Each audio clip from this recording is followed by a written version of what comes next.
안녕하세요. 교사 아카데미 8번째 시간 하만의 몰락에 대해서 보도록 합니다. 첫 번째 주제입니다. 첫 번째 반전, 겸손한 자를 높이십니다. 하만이 들어오거늘 왕이 묻되 왕이 존귀하게 하기를 원하는 사람에게 어떻게 하여야 하겠느냐.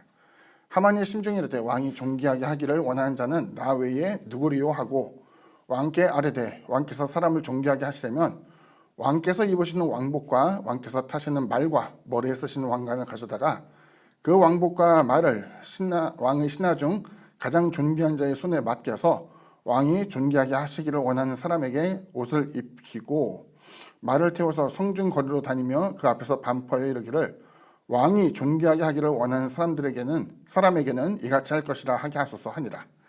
이에 왕이 하만에게 이르되 너는 내 말대로 속히 왕복과 말을 가져다가 대궐 문에 앉은 유다 사람 모르드게에게 행하되 무릇 내가 말한 것에서 조금도 빠짐이 없이 하라. 하만이 왕복과 말을 가져다가 모르드게에게 옷을 입히고 말을 태워 성중 거리로 다니며 그 앞에서 반포하되 왕이 존귀하게 하시기를 원하시는 사람에게는 이같이 할 것이라 하니라.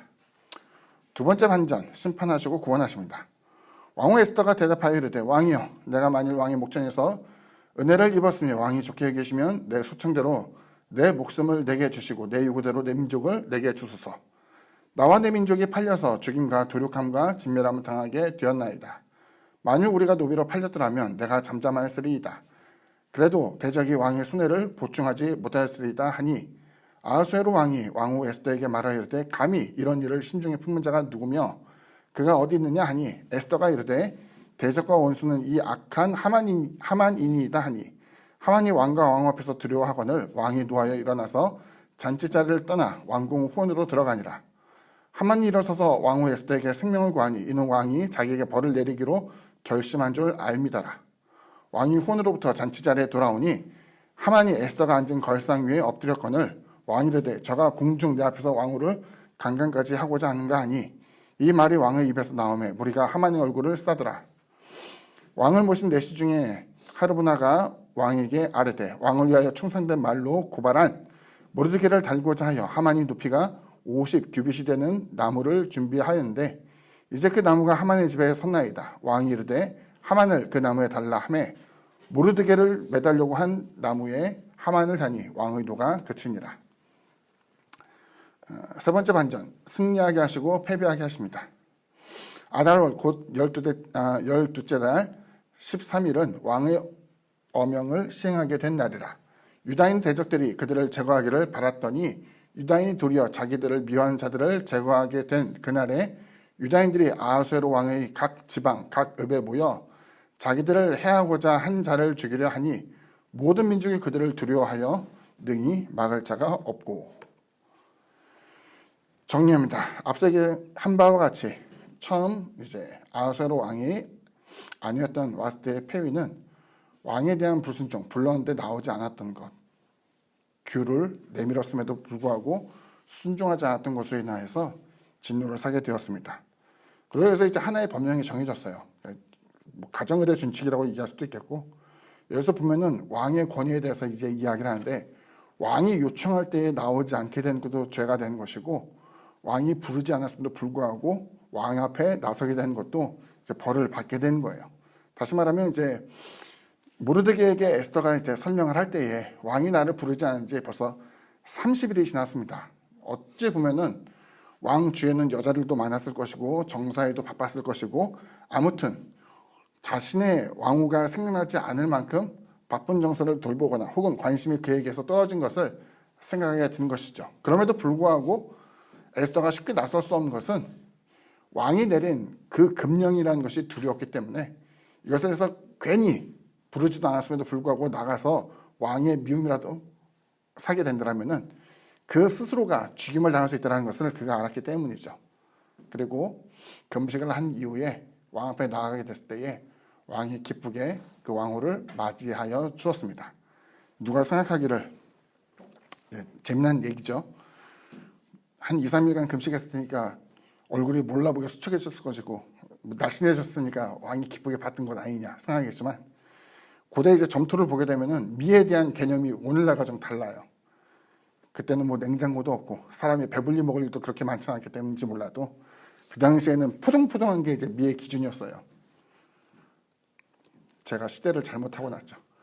아무튼 그와 같이 그 수척한 모습으로 왕 앞에 나아갔는데 왕의 마음을 하나님께서 아마 움직이셨겠죠. 청하지도 않았음에도 불구하고 나왔고 그 아름다움에 도취되어서 혹은 그 금규를 내밀지 않았을 수도 있겠지만은 침착하게 금규를 내밀고 그것을 잡음으로 말미암아 정상적인 그리고 온전한 왕후의 위치가 설립되어 있다는 것을 이제 보여주게 됩니다. 그에 이제 있는 과정은 우리가 잘 아는 것처럼 하만을 잔치에 초대하게 되고 이런 과정을 이제 보여주게 된 거예요. 자, 그 사이에 있던 일들에 대해서 잠깐 보도록 합니다. 이제 그 모르드게가 자신을 살렸다는 이야기를 다시 상기시킨 왕은 자신의 총리였던 하만에게 물어봅니다.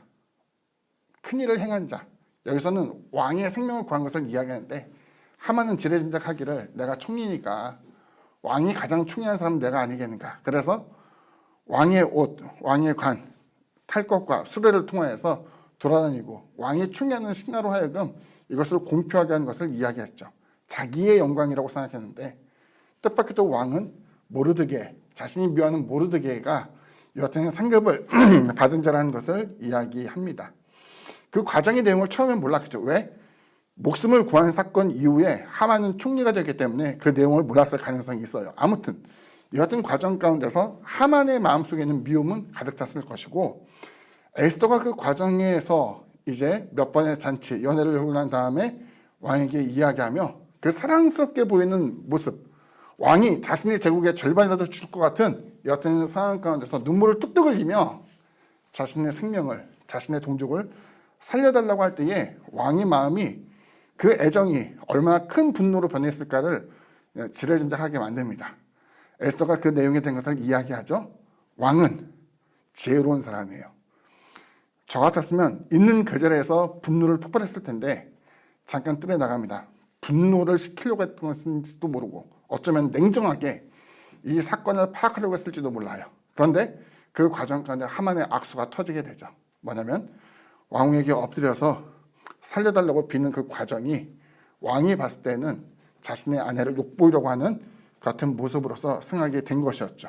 그래서 세 번째 내용을 보게 되면 자신의 민족을 헤아려는 하만을 고발했고 자신이 유다인을 왕에게 고하였고 왕은 노하고 유대인을 죽이라 했던 그 나무에 도리어 하만이 매달려 죽게 만들었죠. 그리고 유다인을 위한 보복의 날까지 지정하게 되었습니다.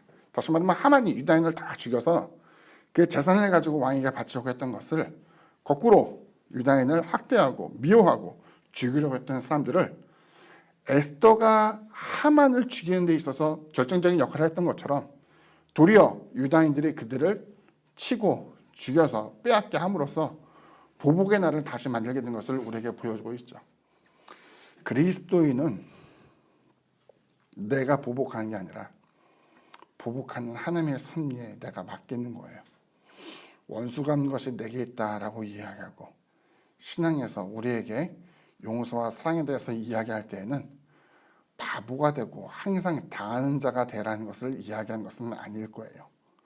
보복의 날은 하나님께 있고 하나님께서 진노할 때에는 우리의 보복과는 상관없을 만큼 비교가 되지 않을 만큼 하나님의 정당한 그리고 충분한 보복이 있을 것을 우리에게 이야기하면서 우리 스스로가 분노로 스스로의 그 같은 운명을 앞당기거나 하나님의 섭리를 모욕하지 말라는 것을 우리에게 보여주고 있죠. 신앙으로 살 때에 억울하고 답답한 일도 분명히 많이 있을 거예요.